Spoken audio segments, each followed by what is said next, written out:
స్తోత్రం. నేటి దినాన మన అరుణోదయపు దేవుని వాక్యము ఇర్మియా గ్రంథము 9వ అధ్యాయము 24వ వచనము. అట్టి వాటిలో నేను ఆనందించుచున్నానని యెహోవా సెలవిచ్చుచున్నాడు. హల్లెలూయా. అట్టి వాటిలో నేను ఆనందించుచున్నానని దేవుడైన యెహోవా దేవుడు సెలవిస్తున్నాడట. ఎట్టి వాటిలో అంటే భూమి మీద ఆయన కృప చూపువాడని, ఆయన భూమి మీద కృప చూపుతున్నాడని ఎవరైతే ఆ కృపను గురించి తెలుసుకొని అతిశయిస్తారో, ఆ అతిశయాన్ని బట్టి, దేవుని కృపను బట్టి అతిశయించే వారి యొక్క అతిశయాన్ని బట్టి ఆయన ఆనందించుచున్నాడట. హల్లెలూయా.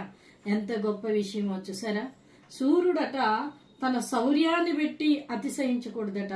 ఐశ్వర్యవంతుడట తన ఐశ్వర్యాన్ని బట్టి అతిశయించకూడదు. మరి దేని బట్టి అతిశయించాలంటే దేవుని కృపను బట్టి. హల్లెలూయా.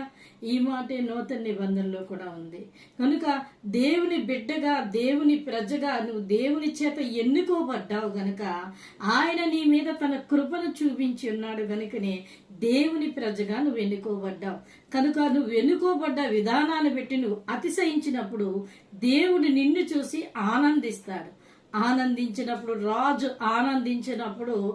రాజు మెడలో ఏ హారం ఉన్నా ఇలా తీసి అక్కడ ఉన్నటువంటి వారికి ఇస్తారు. ఎవరి వలనైతే ఆనందిస్తున్నాడో రాజు. అలాగే మన ప్రభువు రాజులకు రాజు, ప్రభువులకు ప్రభు. ఆయన ఆనందించినప్పుడు ఆయన అనేకమైన ఈవులు అనుగ్రహిస్తాడు. గొప్ప ఆశీర్వాదాన్ని ఆయన అనుగ్రహిస్తాడు. కనుక ఆయన కృపను బట్టి నువ్వు ఎన్నుకోబడ్డావని గ్రహించి దాన్ని బట్టి నువ్వు అతిశయించు. దేవుని నామాన్ని ఇంకా కొనియాడు. ఆయన త్వరలోనే నీకు గొప్ప ఈవులతో నిన్ను ఆశీర్వదించి దీవించబోతున్నారు. ఆమేన్.